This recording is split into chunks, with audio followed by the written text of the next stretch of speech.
You are listening to the abridged version of The Two Towers based on The Lord of the Rings by J.R.R. Tolkien. The fellowship was broken.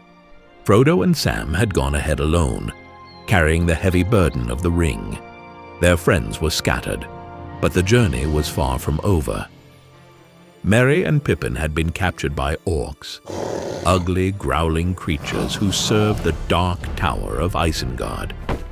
They were taken through forests and fields, tied up and scared. But Merry was clever and Pippin was quick.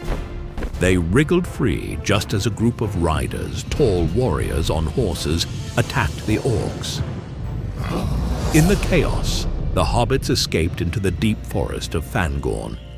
There they met a most unusual being, Treebeard, the oldest of the Ents, who looked like a giant walking tree. "You are small, but not unimportant," rumbled Treebeard, "and this forest is watching." He listened as the hobbits told their story. His great eyes grew sad and angry. "Something must be done," he said. Meanwhile, Aragorn, Legolas, and Gimli were chasing after the orcs to rescue their friends. They ran fast and far, never giving up. Along the way, they met the riders of Rohan, horse lords who protected the land. "The orcs you seek are destroyed," said Eomer, their captain, "but we saw no hobbits." Still, the three friends pressed on. Deep in the forest, something incredible happened. A figure in white appeared before them. It was Gandalf. He had fallen, but not forever. He had battled the Balrog and returned, now stronger than before. "I am Gandalf the White," he said, "and there is much to do."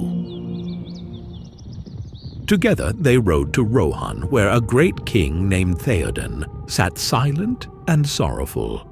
An evil servant called Wormtongue had whispered lies in his ear for too long. With Gandalf's help, Theoden was freed. His eyes cleared, his strength returned. "We ride to war," he said, "to protect our people." The people of Rohan fled to the great fortress of Helm's Deep. As night fell, armies of orcs stormed the walls. It was a terrible battle. The rain poured, swords clashed, and the sky was dark. But at dawn, Gandalf returned with the riders of Rohan. They swept down the hills like a wave of light, and the enemy fled. Victory, but danger still grew. Far away in the land of shadows, Frodo and Sam climbed rocky hills and wandered dark paths. They were being followed. A strange creature crawled behind them, Gollum, thin and pale, with big round eyes and whispery words. He once owned the ring and wanted it back. Frodo caught him, but chose not to harm him. "You will guide us to Mordor," Frodo said. Sam didn't trust Gollum. "He's sneaky," he muttered. "He talks to himself and calls us names." But Frodo saw that Gollum was broken and pitiful. "He may help us," he said. "We must show mercy." Gollum led them through marshes where ghostly lights danced and sad faces floated under the water. He took them past watchful towers and through dark lands. They climbed steep stairs cut into the side of a mountain. It was hard. Frodo grew weary. The ring was so heavy. Gollum whispered in the dark, Soon the Fat One will be gone, and the ring will be mine again." But Sam stayed close. He never left Frodo's side. Back in the forest, Merry and Pippin watched as Treebeard called a meeting of the Ents. They spoke slowly, so slowly, but finally agreed. "It is time," Treebeard said. "The trees will fight."